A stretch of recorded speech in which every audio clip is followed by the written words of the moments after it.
Assalamualaikum warahmatullahi wabarakatuh. Hi everyone, my name is Aliya Salsabila Afifah. I'm from class C with student number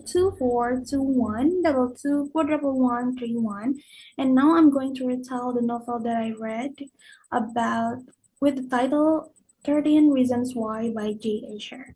So actually, this novel has 16 chapters, but I have only read up to chapter 8.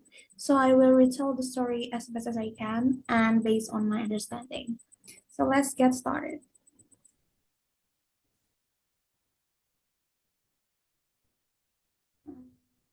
So the story begins with Clay Jensen, who finds a mysterious box of cassette tapes left on his doorstep.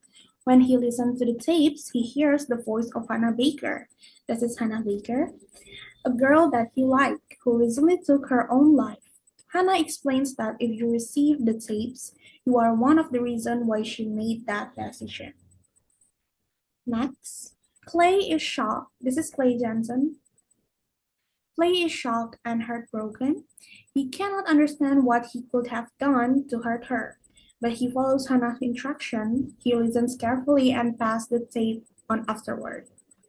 Next. On the first tape, Hannah tells about Justin Foley, her first real crush and her first kiss. But Justin exaggerated their innocent kiss at the playground, making up rumors that made Hannah seem like a girl with a bad reputation. And then Hannah moves on to Alex Standall. Alex made a hot or not list at school, this list right here, where he labeled Hannah as having in the freshman class. It might sound like a silly joke, but it caused guys to objectify her and treat her disrespectfully to her. And then after that, we hear about Jessica Davis, Hannah's former friend.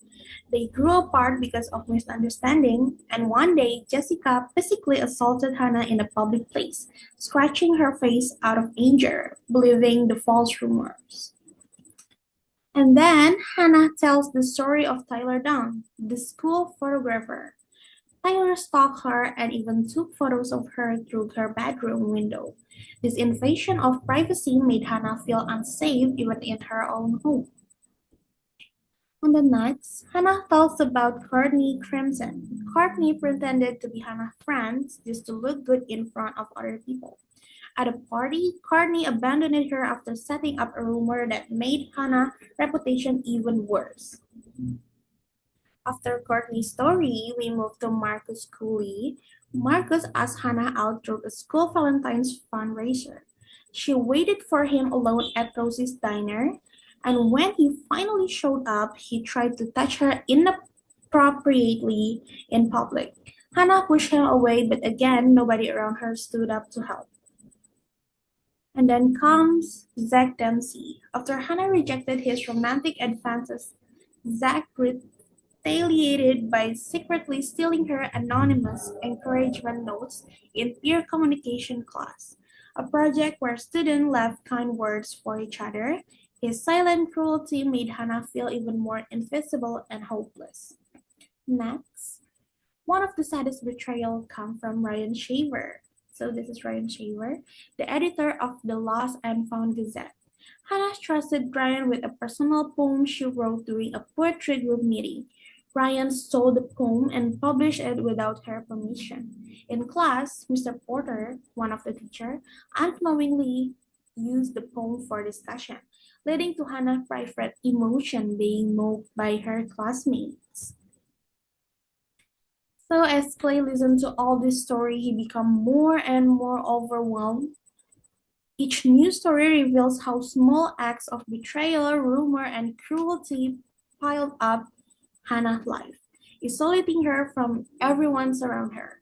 At the end of this section, Clay is about to listen to his own tape. He is terrified to find out how he fits into Hannah's heartbreaking story. So this is chapter 8. So I think I need to read like around a chapter again. So the next chapter is about Clay Johnson himself.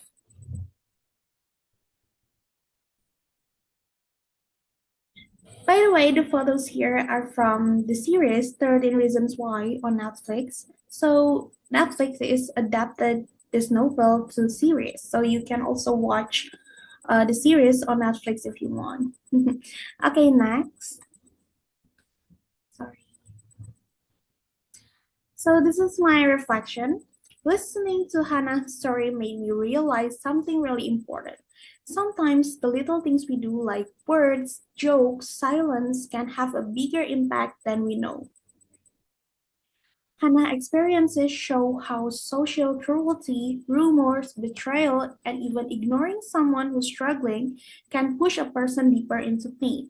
The story made me reflect on how we need to be more careful, more kind, and more present for the people around us. A little kindness, a little attention might just save someone's life. Okay, thank you for listening to my share reading. I hope it gets benefits to all of us. I'm sorry if there's any mistake. Thank you. Wassalamualaikum warahmatullahi wabarakatuh.